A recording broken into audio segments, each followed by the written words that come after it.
মাহমুদুল হাসান জয়ের দুরন্ত ব্যাটিংয়ে উড়ন্ত বাংলাদেশ।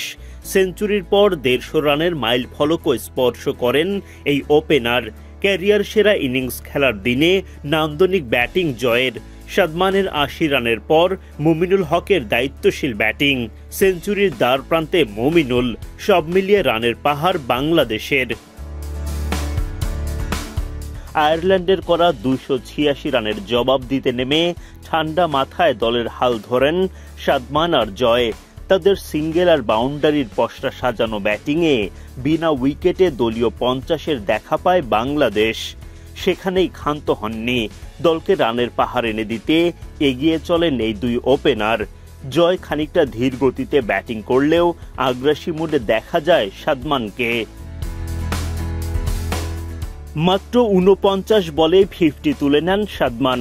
২ হাত তুলে মোনাজাতে সৃষ্টিকর্তার প্রতি জানান শুকরিয়া।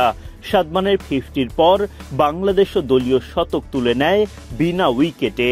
আরেক ওপেনার মাহমুদুল হাসান জয় ভুল করেননি ৫০ আদায় করতে। সব মিলিয়ে দারুণ শুরু।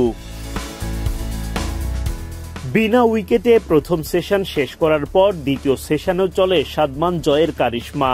দুর্বার গতিতে এগিয়ে যেতে থাকেন দুই ওপেনার। বাংলাদেশও পেরিয়ে যায় দলীয় ১৫০ রানের গণ্ডি। দারুণ ব্যাটিংয়ের মাঝে হঠাৎ ছন্দপতন সাদমানের। ম্যাথিউ হামফ্রেসের বলে উইকেট হারান তিনি। ৯-৪ এক ছক্কায় এই ওপেনার ফেরেন ৮০ রান করে।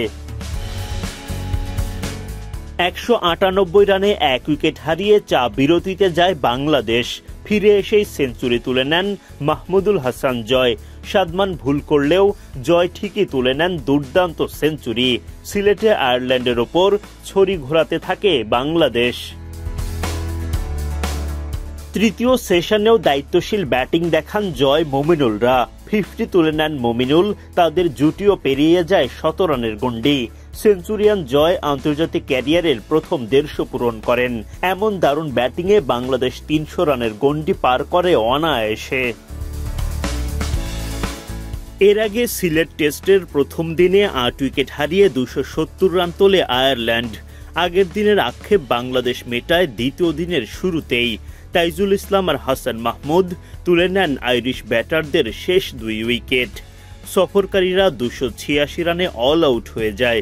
প্রথম ইনিংসে বাংলাদেশের পক্ষে সর্বোচ্চ ৩টি উইকেট শিকার করেন মেহেদী হাসান মিরাজ। ২টি করে উইকেটের দেখা পান হাসান মাহমুদ, তাইজুল ইসলাম ও হাসান মুরাদ। আর গতির রাজা নাহিদ রানার পকেটে একটা উইকেট। টাইগার বোলাররা নিজেদের দায়িত্ব পালন করেন দারুণভাবে।